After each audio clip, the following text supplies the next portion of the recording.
Mga idol, nandito tayo sa JMP Auto Station dito sa San Matias, Santo Tomas, Pampanga.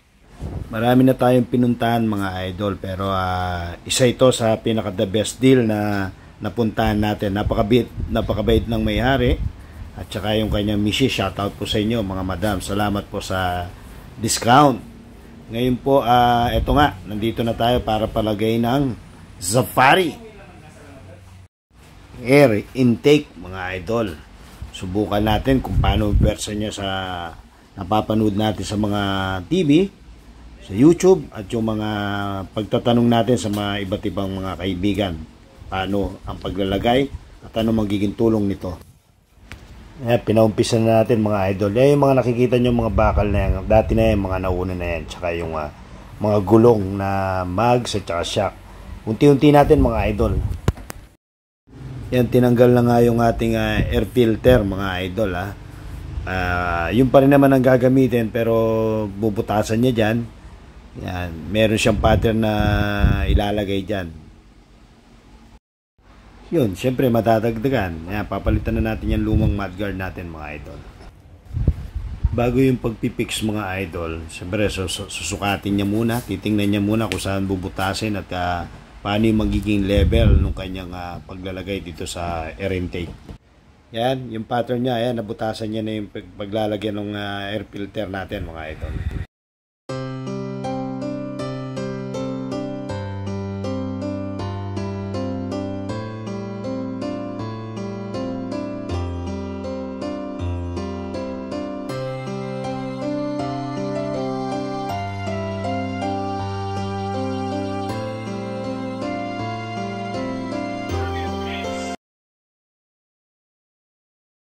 Actually, wala sa balak natin itong mga idol, itong tent na to. Kaya lang, nandito ka na. Siyempre, yun ang sinasabi nilang budol. Bakit ka mo? Kasi pag may nakikita ka mga bagay na gusto mo, talagang mapapasubo ka eh. So, ayan, nailagay na natin mga idol. Yan, sinasampulan na mga idol. Napasubo na eh. Nailagay na. So, ngayon, ang gagawin, susubukan ni Boss Idol. Siya isang may-ari ng JMP. Shoutout, sir. Thank you. Napakabait nyo po. So, ayan, tutulungan muna tayo. Papakita niya muna kung paano yung paglalagay. Simple-simple na sa kanya.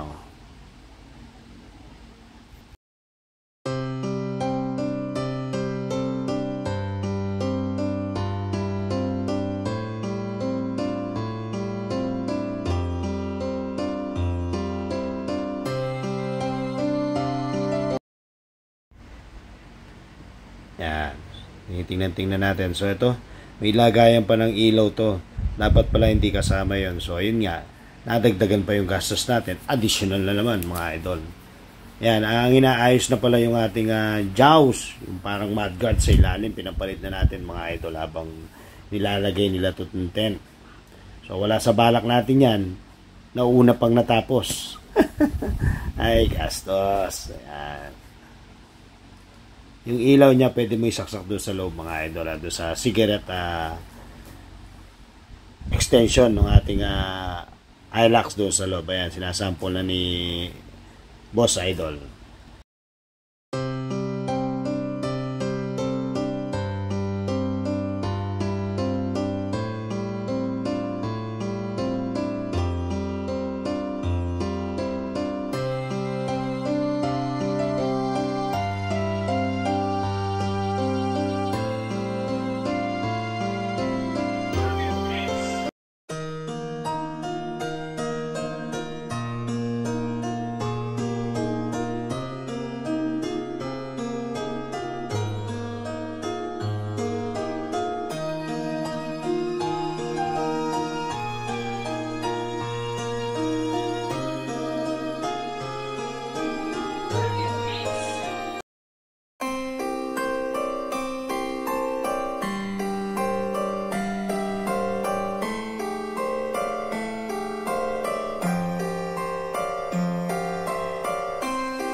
Ayan, dito naman tayo sa talagang sadya natin dito mga idol, na ipalalagay lang natin sana yung air intake. Ayan, nabutasan na mga idol. Ay, may dungis na ang ating ayla.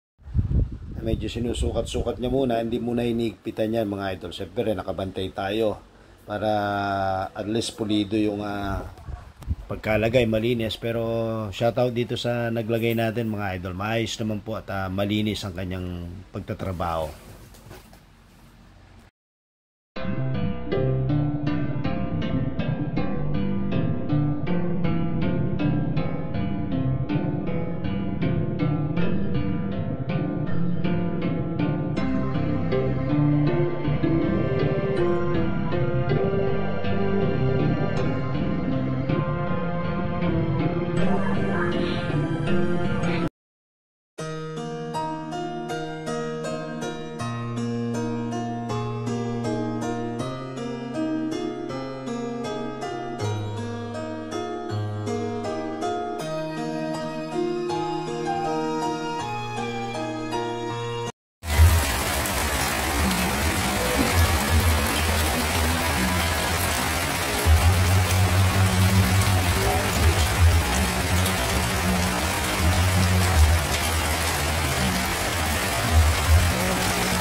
Ay maganda dito mga idol, kinarwas muna nila bago yung final na paglalagay.